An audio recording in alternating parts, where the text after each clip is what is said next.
Je remercie le Parc naturel pour l'invitation à venir vous présenter ici quelques résultats récents de recherche. C'est extrêmement important que les chercheurs sortent un peu des labos et des universités pour parler de leurs recherches, parler aussi des derniers résultats, de ce qu'on sait sur les impacts du changement climatique. Ici, dans les Pyrénées-Orientales, vous êtes vraiment aux premières loges, malheureusement, avec les épisodes de sécheresse consécutifs de ces dernières années, pour savoir qu'il faut mettre en place rapidement des stratégies d'adaptation. Et pour ça, le dialogue est extrêmement important pour réunir autour de la table tous les acteurs, pas que les scientifiques, pas que les politiques, mais aussi tous les acteurs économiques, l'agriculture, etc., pour trouver ensemble des solutions d'adaptation, on va dire, viables. Donc là d'où je vous parle, effectivement, donc je travaille moi sur les impacts du changement climatique en Méditerranée. J'ai participé à différents rapports sur la région, donc notamment le RECO-Occitanie. Je ne sais pas si certains d'entre vous connaissent, c'est un rapport centré sur l'Occitanie pour faire un zoom régional sur les impacts. Il y a un autre rapport qui s'appelle MED-ECC, on peut trouver sur Internet, je mettrai les liens tout à l'heure, qui a la particularité, en plus du RECO-Occitanie, bien sûr, qui était en français, mais d'être lui aussi en français et traduit dans la plupart des langues du pourtour méditerranéen, donc en arabe, en espagnol, en italien, en grec, etc. Et enfin, le dernier rapport du GIEC, paru en 2021, moi j'ai travaillé dans le rapport du groupe 2 sur les impacts, et notamment, je suis l'un des co-auteurs, je ne suis pas tout seul, du chapitre sur la Méditerranée, dans lequel j'ai travaillé principalement sur l'évolution des précipitations. Et enfin, plus récemment, il y a eu un gros projet national financé par le ministère de la Transition écologique. Alors, le ministre a changé depuis et je crois qu'il va encore changer bientôt. Mais c'était un gros projet sur 3 ans qui visait à faire l'état des lieux, le bilan de qu'est-ce qu'on sait sur l'impact du changement climatique sur l'hydrologie en France. Et vous allez voir que c'est des résultats vraiment très ambitieux. Il n'y a aucun pays européen qui a un bilan aussi, aussi complet sur l'état de la ressource en eau, les extrêmes et les sécheresses. Et dans le cadre de ce projet Explore 2 au niveau français, j'étais le coordinateur de cet aspect extrême hydrologique, donc tout ce qui touche aux pluies intenses, aux crues et aux sécheresses. Et aujourd'hui, mon exposé va être déjà de faire le bilan de ce qu'on connaît ici sur l'évolution locale. J'ai extrait des données Météo France pour ça. Et aussi au niveau des extrêmes, donc tout ce qui est crues, inondations et sécheresse, de voir en fait quels sont les scénarios plausibles d'évolution d'après nos différents scénarios. Alors juste pour commencer, quelques éléments de contexte pour cadrer un petit peu les choses. On entend beaucoup parler, la Méditerranée, c'est un point chaud du changement climatique, un hotspot. Pourquoi? Et en fait, je vous ai mis ici la courbe à l'écran. Je crois qu'on voit le pointeur ici. On voit très nettement, si on superpose les températures au niveau de la planète et celles de la région méditerranéenne, donc j'entends Méditerranée, toute la Méditerranée, pas que chez nous dans le sud de la France, on voit nettement à partir des années 90 que les températures en Méditerranée augmentent à un rythme plus soutenu que sur le reste de la planète. Et ça, mécaniquement, ça veut dire qu'on s'attend à des impacts plus forts en moyenne en Méditerranée que dans le reste de la planète. Et un autre élément aussi à avoir en tête, c'est qu'on entend souvent, notamment parmi les climato-sceptiques, mais pas seulement, en disant oui, mais dans le passé, on a déjà eu des périodes beaucoup plus chaudes, beaucoup plus froides. C'est absolument vrai. Et vous voyez, cette frise chronologique qui commence à moins 400 millions d'années, jusqu'à notre période actuelle ici, que j'ai matérialisée ici en 2024. On voit ici l'évolution des températures au cours de 400 millions d'années. Et effectivement, il y a des périodes où il faisait vraiment beaucoup, beaucoup plus chaud. Mais à l'époque, vous avez vu, il n'y avait que des dinosaures, en fait. Il n'y avait pas d'humains. Donc là, si on place l'apparition de l'agriculture ici entre moins 9000 et moins 12 000 ans, ça, c'est la gamme de température que les sociétés humaines ont eu à faire face, en fait, pour développer leurs activités. D'accord ? Et on voit nettement que ce qui se passe là, vous voyez qu'on commence à sortir de la gamme de variabilité qu'on a eue depuis plusieurs milliers d'années. Et les différents scénarios d'évolution future, donc là on est en scénario, on n'est plus du tout sur des observations, on voit très nettement qu'on sort de la gamme de température, on va dire des conditions climatiques qui ont permis à l'agriculture de se développer, aux sociétés humaines de se développer, etc. Vous voyez bien l'enjeu quand on parle de changement climatique, c'est pas juste de dire « oh, il fera plus chaud en été », on s'attend à des conséquences assez fortes et drastiques dans énormément de domaines. Alors, pour faire le lien direct sur la manière dont on observe ces changements, dans mon exposé, il y aura 2 parties à chaque fois. C'est le bilan historique, qu'est-ce qu'on a observé, et deuxième partie, qu'est-ce qu'on peut simuler dans le futur avec des modèles. Et c'est 2 choses complètement différentes. Quand on fait le bilan sur des mesures, des observations, on va dire qu'il n'y a pas beaucoup d'incertitudes sur les mesures qu'on peut faire de la température, du vent, de la pluie. C'est autre chose que les scénarios d'évolution future qui, eux, dépendent de modèles et pour lesquels, effectivement, il y a plus d'incertitudes liées à plein d'hypothèses qu'on a derrière. Donc en fait, sur les observations de la Terre, on est passé sur des systèmes très manuels, très ancestraux, avec des enregistrements comme ça qu'on faisait à la main en mesurant les appareils de précipitation, le pluviomètre tous les jours, etc. Donc on a des mesures qui commencent dans les années 1800 quelque chose, 1870 pour beaucoup de stations en France, enfin quelques stations en France. Et à partir des années 50, on est passé sur des réseaux d'observation automatique. Donc j'ai représenté ici une station météo assez classique, qui permettent d'avoir beaucoup d'informations. Et ici, vous avez une idée. Alors on ne voit pas très bien avec le contraste, mais tous les points rouges, c'est les stations météo dont on dispose en France. Donc vous voyez qu'au moins en France, le constat qu'on peut faire sur l'évolution du climat en termes de température, de précipitations, etc., il se base sur un réseau assez dense d'observations. Donc c'est fiable en fait comme données. On n'est pas dans des pays, par exemple en Afrique du Nord ou dans d'autres régions, on a très peu de stations où c'est des périodes beaucoup plus courtes. Et là, on est en difficulté pour faire cette évaluation. Et une deuxième source de données qui a commencé dans les années 70-80, plutôt 79-80, c'est l'apparition aussi d'une myriade de données satellitaires qui permettent de documenter l'occupation des sols, la radiation, les précipitations, etc. Donc tout ça, ça fait un faisceau d'informations vraiment maintenant très important pour diagnostiquer les effets du changement climatique sur plusieurs décennies. Donc comme j'ai dit, les premières séries en France débutent dans la 1850-1870. Ensuite, 1950, on commence à avoir beaucoup de stations météo. Et en fait, la plupart de nos résultats se basent sur des données qu'on a depuis 1950 à aujourd'hui. Donc ça fait un recul quand même de plus de 80 ans de données. Donc c'est des choses assez robustes. Et ce que j'ai extrait donc avant de venir ici, c'est les données en fait pour Maury, donc le département dans le 66. Et il faut noter qu'en France, depuis janvier 2024, ça c'est une petite révolution, toutes les données de Météo France sont publiques. Et ça, c'est vraiment quelque chose d'intéressant pour aller extraire ces données-là, par exemple. Alors, je ne vous dis pas que ça se fait en 2 clics de souris, hein, il faut un petit peu bidouiller derrière. Mais en tout cas, l'information maintenant est publique et accessible à tous. Donc, c'est ce que j'ai fait.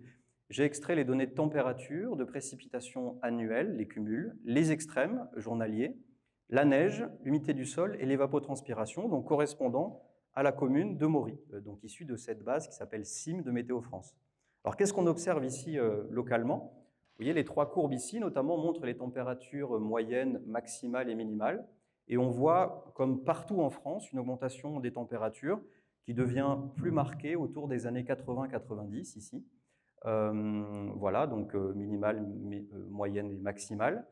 Au niveau des précipitations annuelles, vous voyez qu'on n'a pas beaucoup de changements. Alors, on détecte bien les années humides, là, ça s'arrête en 2023, mon graphique.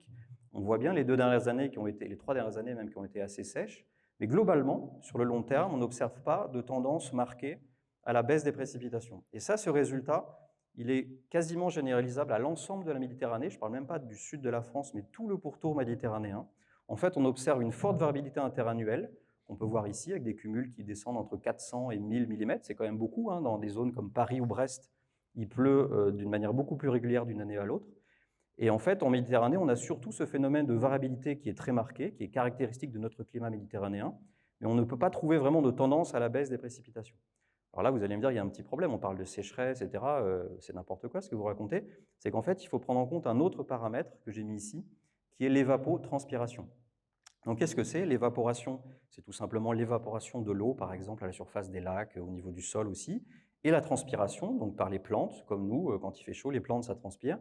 Donc en fait, c'est la quantité d'eau qui est perdue quelque part dans l'atmosphère. Alors elle n'est pas perdue pour tout le monde, hein, l'eau, elle va quelque part, mais ce qu'on observe ici, c'est qu'à partir des années 2000, 90-2000, on observe une claire augmentation de cette évapotranspiration. On passe d'un niveau moyen à près de 1100 mm par an, à près de 1400 mm, c'est-à-dire qu'on perd en moyenne 300 mm d'eau en plus par an.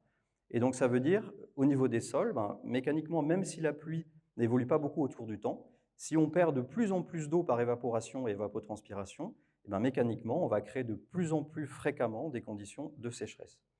Alors un autre paramètre qui est tout à fait relié à ce que je viens de dire, c'est l'humidité du sol ici. J'ai mis ici en bleu la moyenne de l'humidité des sols donc dans la commune de Maury et le minimal. Et en fait, on voit là aussi une baisse assez marquée avec des épisodes qui commencent à être un peu intenses de niveau d'humidité du sol. Donc c'est vraiment ce qu'on observe partout en Méditerranée. Des précipitations annuelles qui n'augmentent pas beaucoup, une forte augmentation de l'évapotranspiration liée à la hausse des températures. Et la conséquence de ça, c'est une baisse drastique de la quantité en eau dans le sol. Alors les 2 autres éléments, la neige, bon, je crois que ce n'est pas très fréquent ici à la base, je n'ai pas vu de station de ski en arrivant, mais grosso modo, on observe dans beaucoup de régions une baisse du nombre de jours où il fait froid, du nombre de jours de givre et de neige. Là, on ne voit pas trop de tendance, mais bon, parce que c'est basé sur assez peu de jours. Et un autre paramètre ici, c'est l'évolution des pluies extrêmes journalières. Et là encore, à l'image des précipitations, on n'a pas de tendance très marquée ici, Et en fait, vous allez voir tout à l'heure que dans d'autres régions méditerranéennes, à l'échelle notamment de tout le pourtour méditerranéen français, on a plutôt des augmentations sur les extrêmes de précipitations. Alors ça, c'était la première partie, on va dire, bilan, constat sur des données historiques. Ce que j'ai montré précédemment ne repose sur aucune hypothèse, aucun modèle. Il s'agit vraiment de regarder des observations, donc des mesures physiques sur des longues périodes temporelles. Et un deuxième élément, c'est comment on peut modéliser les effets du changement climatique dans le futur selon différentes trajectoires d'émissions de gaz à effet de serre. Donc c'est ce que j'ai représenté ici, tous les petits spaghettis. Pardon, je me suis trompé de bouton. Voilà, les petits spaghettis ici montrent en fait différents futurs plausibles pour notre planète. Et ça, vous avez compris que c'est des choix éminemment politiques. Par exemple, est-ce qu'on décide de ratifier et surtout de mettre en application l'accord de Paris? C'est l'hypothèse-là. Alors désolé, je vais casser le suspense, mais on n'est pas du tout dans cette trajectoire-là. Donc il faut complètement oublier les 1,5 degrés qui étaient prévus et promis dans l'accord de Paris. On est plutôt ici sur une trajectoire intermédiaire entre le scénario du pire en rouge, le RCP 8.5, et le RCP 6. Voilà, la petite courbe en noir, elle est ici. Donc on n'est pas du tout sur l'accord de Paris, on n'est pas du tout non plus sur le pire des scénarios, ça c'est important, puisqu'il y a beaucoup d'études qui se basent uniquement sur ce scénario-là. Et en fait, donc, ces différentes trajectoires d'émissions de gaz à effet de serre dans le futur sont mises en entrée de modèles de climat. Alors vous avez tous sur votre téléphone portable une application qui donne la météo. C'est exactement ce même type de modèle qui va découper la planète en petits carrés. Et dans chacun de ces carrés, il va reproduire les équations de la physique, de la thermodynamique, les mouvements océaniques, les mouvements atmosphériques, pour essayer de prévoir le temps. Simplement, dans ce type de travail, on ne va pas prévoir le temps sur les quelques heures à venir, ou quelques jours, ou quelques semaines, mais là sur 50 ans, 100 ans, avec différents scénarios d'émissions de gaz à effet de serre. Et en fait, il faut comprendre que ces modèles, ils sont en constante amélioration.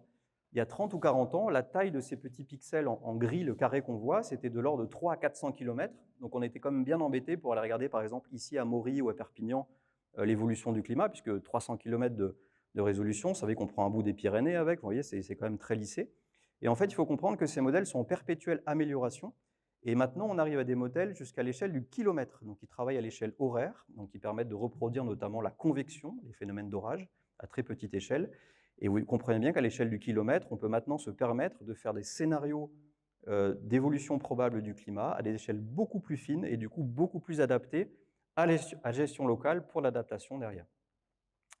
Et alors moi j'aime bien ce graphique-là puisque, je vous expliquais, ces modèles-là, ils existent depuis quelques années. Les premiers modèles, on parle de 1975, 1970. Moi, j'étais même pas né.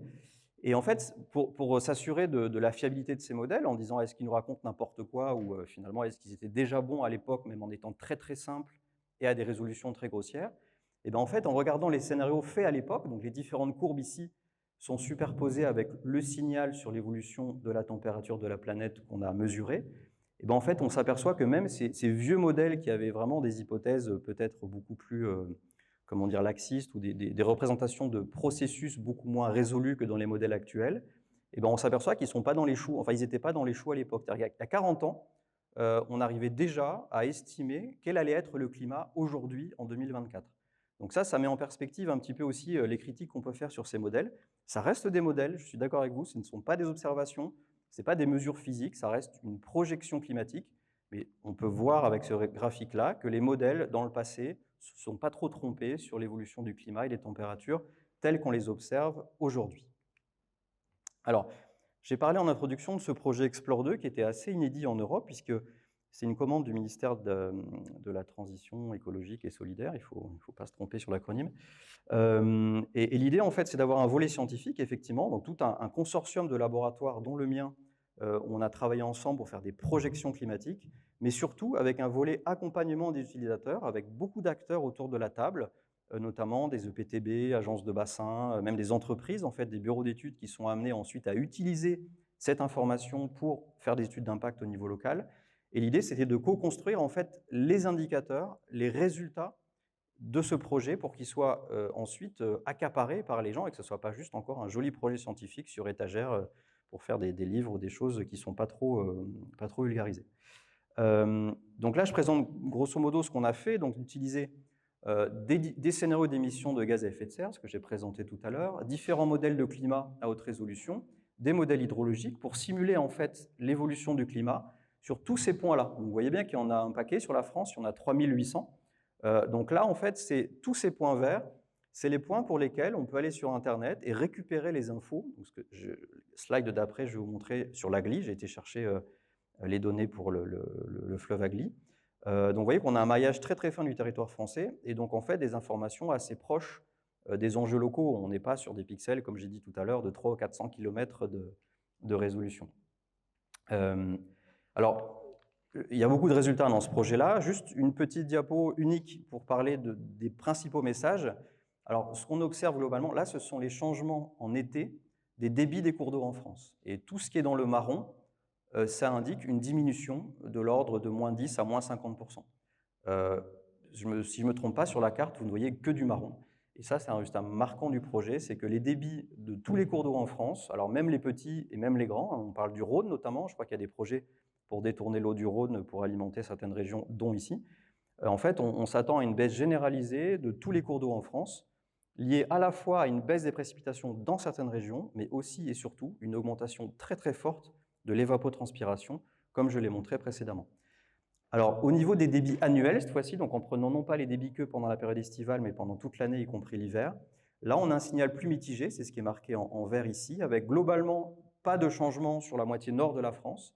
Et par contre, dans nos régions méditerranéennes, donc tout ce qui est au sud de cette ligne verte, on observe, comme l'été, une baisse aussi des débits pendant l'hiver, donc ce qui amène mécaniquement une baisse globale des débits pendant toute l'année. Ensuite, deuxième élément, sur les régions de montagne, alors pas trop de surprise là-dessus, hein, avec l'augmentation des températures, on a une très forte baisse du couvert de glaciers et donc de la fonte nivale qui peut en découler. Et en fait, on observe carrément un changement de régime de ces cours d'eau, avec auparavant une fonte nivale au printemps qui était induite par la fonte des neiges et des glaciers, qui tend à être remplacée progressivement par un régime plutôt pluvial, c'est-à-dire que les débits des cours d'eau, même en montagne, ne seraient plus que pilotés par les précipitations et de manière de moins en moins importante par l'évolution le couvert nival. Pardon. Et par contre, il faut aussi noter que dans une partie du nord de la France, ici, on a une grosse incertitude. C'est-à-dire que grosso modo, on ne peut pas donner de scénario fiable du fait que, notamment, nos différents modèles hydrologiques, il y en a eu 8 de testés dans Explore 2, ne donnent pas les mêmes résultats. Donc là, on est un peu moins confiant et on met quand même des warnings en disant attention, ça c'est de l'information pas très fiable.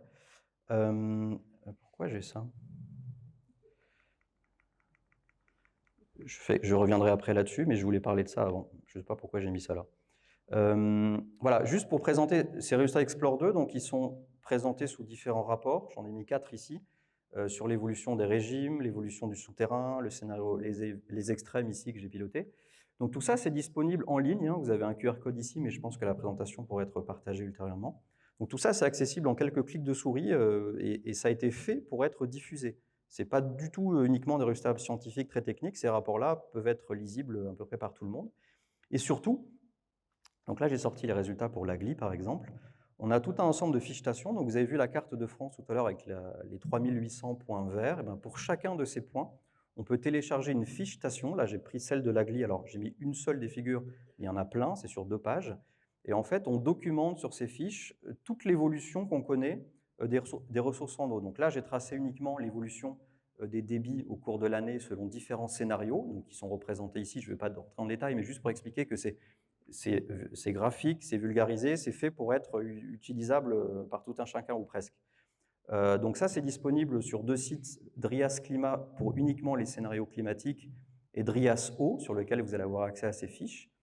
Il y a un portail en cours de développement qui va être en fait un site web où on peut aller cliquer sur la carte, récupérer le résultat qui nous va bien, l'exporter en format image, et aussi alors ce qu'on appelle un MOOC, ce sont des cours en ligne qui sont là aussi assez vulgarisés, qui sont disponibles ici à l'adresse que j'ai indiquée ici. Voilà. Donc là, c'est juste pour faire le bilan de ce projet Explore 2, et maintenant je vais parler plus spécifiquement des crues et des sécheresses, et à chaque fois dans ces 2 thèmes, vous présenter les résultats qu'on a pu produire dans le cadre d'Explore 2 pour ces 2 thèmes. Ah oui, il n'y a plus de surprise, vous avez vu toutes mes slides. Donc, première partie, je vais parler un peu des crues. Donc là, c'est des images que malheureusement vous connaissez tous, avec des épisodes tragiques comme les crues en 2018 près de Carcassonne, les crues de Nîmes en 88.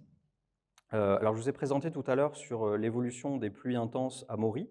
Et en fait, j'aime bien présenter cette étude d'un collègue de Météo France qui, lui, a travaillé sur tout le pourtour méditerranéen français, et donc qui a pris un ensemble de près de 700 stations météo, vous voyez tous les points bleus. Et en fait, même si localement, dans certains cas, comme ici à Maury, on n'a pas détecté de signal d'évolution des pluies extrêmes, si on prend l'ensemble de ces stations, on arrive à trouver un signal moyen vers une augmentation de l'ordre de plus 20%. Donc, c'est-à-dire que quand il pleut de manière forte, les fameux épisodes méditerranéens ou cévenols, et bien en moyenne, ces épisodes ont tendance à être de plus en plus forts. Et il a observé aussi une augmentation du nombre d'épisodes par an et de l'augmentation des surfaces touchées. Donc quand il pleut, en moyenne, ça a tendance à impacter des zones un peu plus grandes. Donc ça, c'est un résultat en fait qu'on a obtenu sur le sud de la France, mais en fait, on observe ça dans beaucoup de régions du monde, et au niveau de la planète, il y a beaucoup plus de régions dans lesquelles on observe une augmentation des pluies intenses que l'inverse. Donc ça, on va dire que c'est un signal assez robuste du changement climatique dans beaucoup de régions, et pas uniquement dans notre région méditerranéenne. Voilà, premier résultat du projet Explore 2 sur les pluies extrêmes. Donc là, on n'est plus sur des observations en climat passé, mais on est sur les différents scénarios d'évolution sur deux scénarios d'émissions de gaz à effet de serre. Donc on a pris ici, alors je ne sais pas si on voit très bien, les deux cartes du bas sont le scénario RCP 8.5, donc le scénario le plus pessimiste. Rappelez-vous la courbe tout à l'heure qui représentait une augmentation continue et très forte des émissions à un niveau très important. Donc ça, c'est le scénario, on va dire, le plus pessimiste. Et les deux cartes en haut représentent un scénario plus médian qui vise à une stabilisation des émissions après 2050 et qui est un scénario assez plausible. Voilà. Et en fait, alors les cartes, je les explique là parce qu'en fait, dans le reste de l'exposé, ce seront les mêmes cartes, mais pour d'autres variables. Donc ici à gauche, vous avez un horizon proche, le 2040 à 2070, et ici un horizon lointain, 2070-2100. Donc ici, deux scénarios d'émissions de gaz à effet de serre et deux périodes plutôt proches de nous et plutôt période fin de siècle. Alors là, le signal qu'on observe sur les futurs, donc l'évolution des pluies intenses dans le futur, là, il est sans équivoque, on a du rouge absolument partout. Et en fait, tous les scénarios et la quasi-totalité des modèles nous indiquent une augmentation des pluies intenses qui va continuer dans le futur.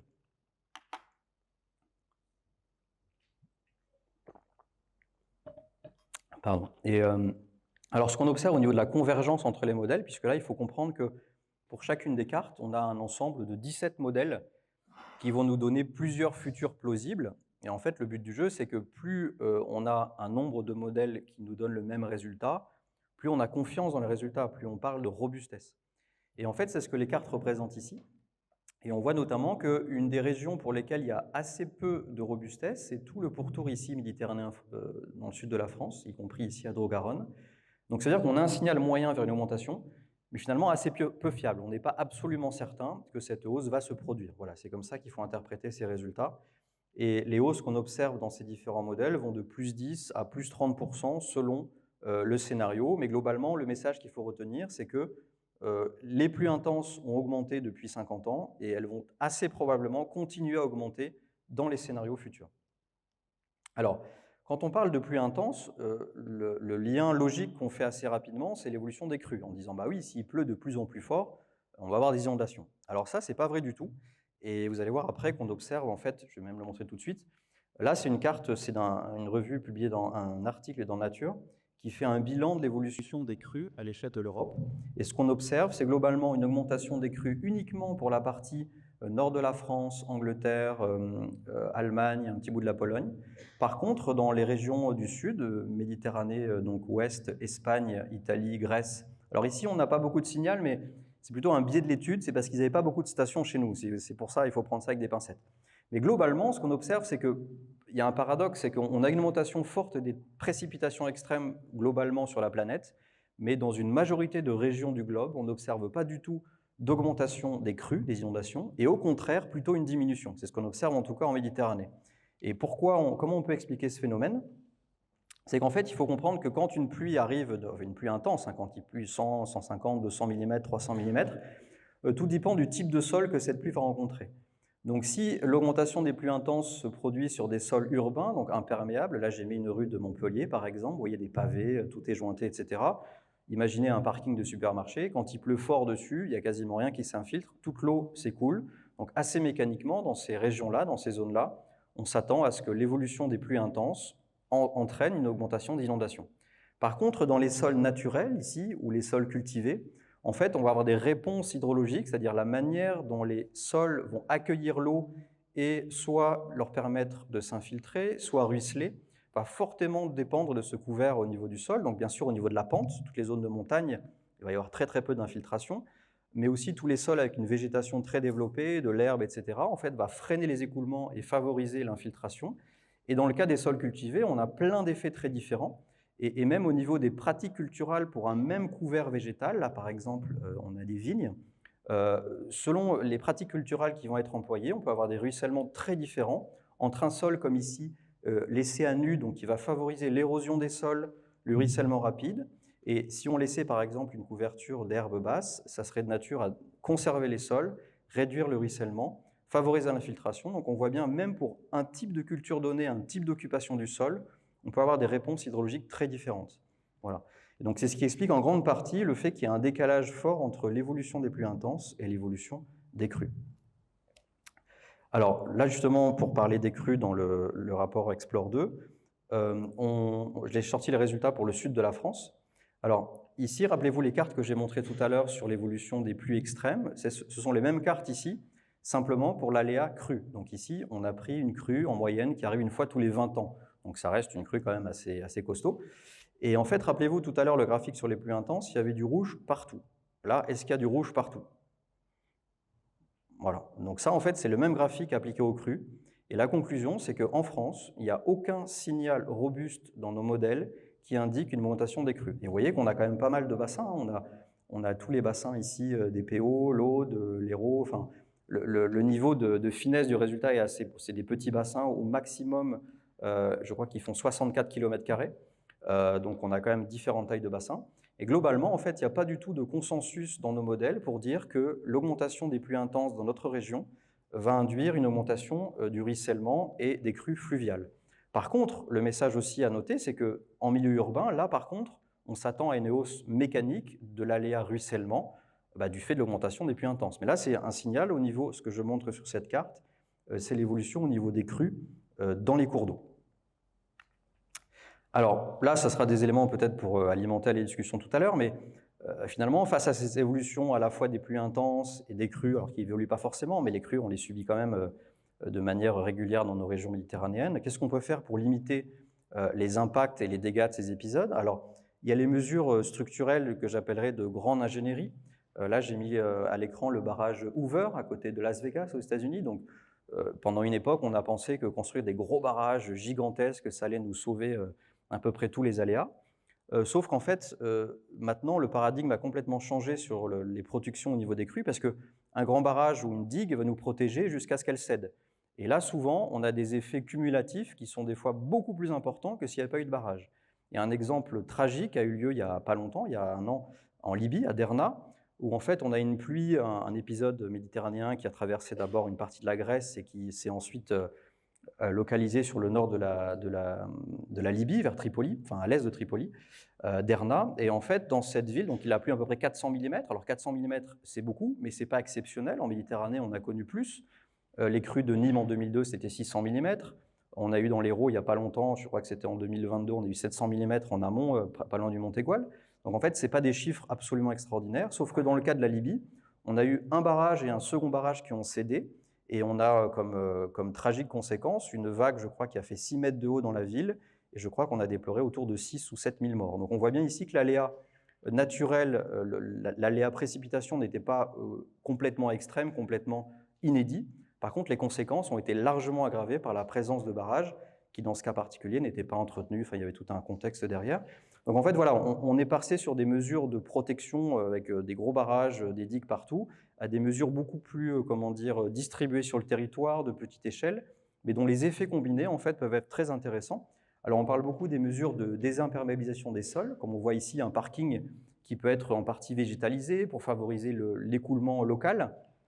Donc ça, c'est des choses qui sont beaucoup utilisées. Et puis des mesures de protection locale, puisque il y a un état des lieux, on peut le déplorer, mais en tout cas, c'est comme ça, c'est qu'il y a des zones qui n'auraient pas dû être construites, qui sont malheureusement urbanisées depuis des décennies. Alors, je ne suis pas certain que la tendance soit complètement en train de s'inverser, Mais en tout cas, il faut aussi protéger les maisons existantes dans les zones inondables, puisqu'on ne peut pas laisser les gens comme ça. Donc voilà, il y a tout un panel de mesures qu'on peut mettre en place pour limiter les dégâts des crues, et notamment en milieu urbain plutôt imperméable. Au niveau du temps, ouais.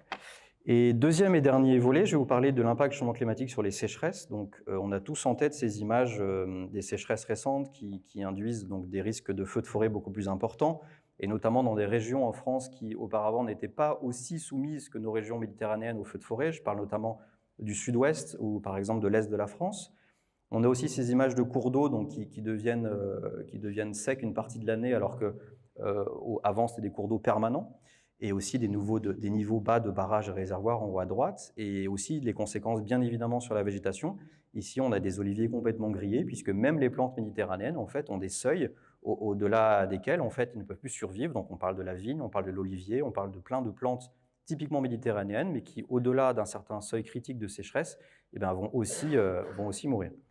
Et là, un point important, en lien direct à ce que j'ai expliqué tout à l'heure sur l'évolution ici du climat à Maury, donc l'évolution des précipitations faibles, voire incertaines, en tout cas pas de tendance marquée, forte hausse des températures et de l'évapotranspiration associée.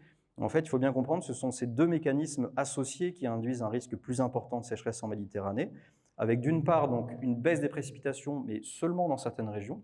Alors un autre phénomène associé qui est un peu plus complexe à comprendre, c'est que ce qu'on observe beaucoup en Méditerranée, c'est une concentration des jours pluvieux, c'est-à-dire que globalement, il pleut la même quantité, mais sur un nombre un peu plus restreint de jours, donc mécaniquement avec une intensité plus forte. Mais ça induit en fait des périodes d'intermittence entre deux pluies plus importantes et donc plus de temps pour que l'eau s'évapore. Donc voilà, ça c'est un mécanisme qu'on observe dans beaucoup de régions, y compris dans certaines parties chez nous en France. Et par contre, voilà, et c'est pour ça que j'ai mis deux flèches de manière de pas la même taille, c'est que le vrai mécanisme, c'est l'augmentation des températures qui induit une augmentation de l'évapotranspiration. Et donc, on a des conditions d'adaptation possibles des plantes, mais jusqu'à une certaine limite. Alors, rappelez-vous le graphique au tout début où je montrais la courbe des températures sur 400 millions d'années. Vous avez vu que sur la période récente, on avait une augmentation des températures, mais qui était très très rapide en fait. Et sur les cycles précédents, au cours des millénaires passés, des cycles de glaciation, etc., il faut comprendre que les températures, le changement de température qu'on observait, de plus 1, plus 3, plus 4 degrés, se faisait sur des échelles séculaires au niveau du millénaire même. Et là, c'est des changements qu'on observe depuis 50, 60 ans. Donc vous comprenez bien que pour l'adaptation des plantes, notamment, ça pose un vrai challenge, puisque ce n'est pas du tout doux dans le temps, on n'a pas le temps de s'adapter très très vite, et notamment pour certaines espèces, je pense aux arbres par exemple, on ne peut pas déplacer un arbre comme ça, ça se ressème progressivement, ça peut monter en altitude pour s'adapter à un sol un peu plus humide, enfin rechercher un peu plus d'humidité, mais ça ne se fait pas, enfin pour la plupart des espèces, ça se fait à des rythmes beaucoup plus lents que ce que nous impose le rythme actuel de réchauffement des températures liées au climat. Alors, si on regarde l'évolution des sécheresses en Méditerranée, donc là, pareil que tout à l'heure, ça c'est des observations, c'est pas du tout des scénarios, c'est pas du modèle. Là, on regarde un indicateur de sécheresse qui intègre à la fois les précipitations et l'évapotranspiration, donc c'est une période de 80 à 2012. Et on voit clairement, donc, tout ce qui est en bleu indique une diminution du risque de sécheresse, et tout ce qui est en marron noir ici indique à l'inverse une augmentation du risque de sécheresse. Et on voit que pour toute la zone chez nous, du pourtour méditerranéen français, l'Espagne, le Maroc, la Grèce et une partie du Levant, du Moyen-Orient, en fait, on observe clairement une augmentation marquée du risque de sécheresse au cours de ces dernières décennies. Et si on regarde maintenant au niveau des scénarios futurs, donc maintenant on prend des modèles, effectivement, pour différents niveaux de réchauffement. Donc ici, vous l'avez compris, le plus 1,5 degré, on l'oublie, hein, c'est plus tout à fait d'actualité.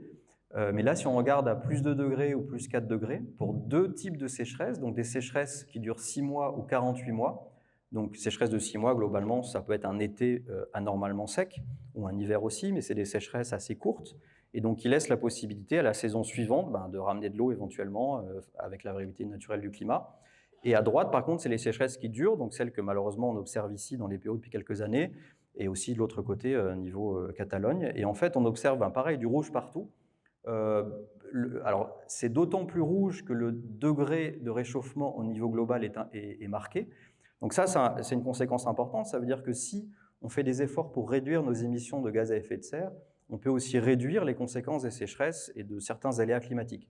Donc tout n'est pas plié, entre guillemets, il y a encore de l'espoir pour renverser la tendance et ne pas arriver à ce scénario du pire ici avec vraiment, vous avez vu, il y a du rouge absolument partout.